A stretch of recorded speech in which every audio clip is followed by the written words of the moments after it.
everyone! Ito pala ang araw ng pagkuha ko sa aking mga 10 biik. Gabi talaga namin kinuha para hindi sila mainitan sa biyahe.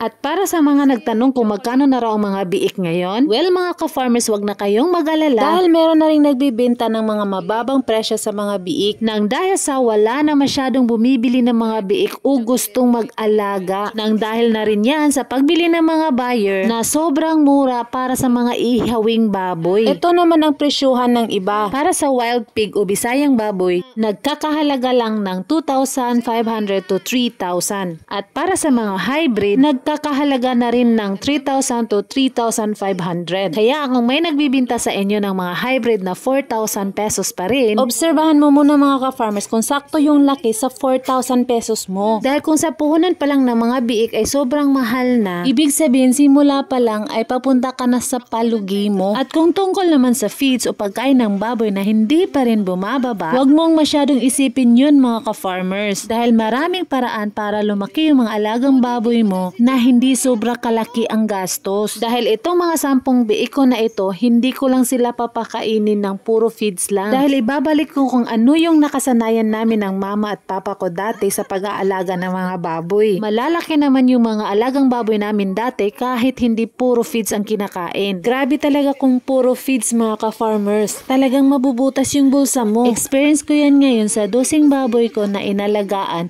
na sobra talagang laki ang gastos ko. Puro feeds kasi ang pinapakain ko sa kanila dati. Kaya ngayon, kailangan ko na talagang matuto. Kaya ngayon, sa unang pagpakain ko sa aking mga 10 biik, sasanayin ko sila na basa yung pagkain na kinakain nila. Napakalaking advantage kasi mga ka-farmers kung basa yung pagkain nila. Dahil yung feeds kasi mag-i-expand yan pag nabasa ng tubig. At doon pa lang kakatas na yung pinaka-nutrients ng feeds. Sabayan pa yan ng tubig na 50% ang tulong niya sa pagpabigat at pagpapalaki ng alagang baboy mo. Kapag ang mga alagang baboy pala mga ka-farmers kung kulang sa tubig, siguradong hindi ganun kabigat ang mga alagang baboy mo. Kaya ang gagawin ko ngayon sa unang araw nila sa akin hanggang sa 2 linggo, pre-starter muna tayo at kung may tira-tira tayong mga kanin, ihahalo natin yan sa feeds at ibababad natin ng 10 minuto. Sasanayin muna natin sila na bigyan ng kanin ng paunti-unti para pagkatapos ng 2 linggo nila, pwede na natin sila bigyan ng iba't ibang pagkain na makakatulong sa paglaki nila. Kaya samahan nyo pa rin ako mga ka-farmers sa susunod kong video dahil marami pa po akong gustong ibahagi sa inyo. At sana wag nyo namang kalimutang suportahan ng aking channel. Thank you for watching mga ka-farmers!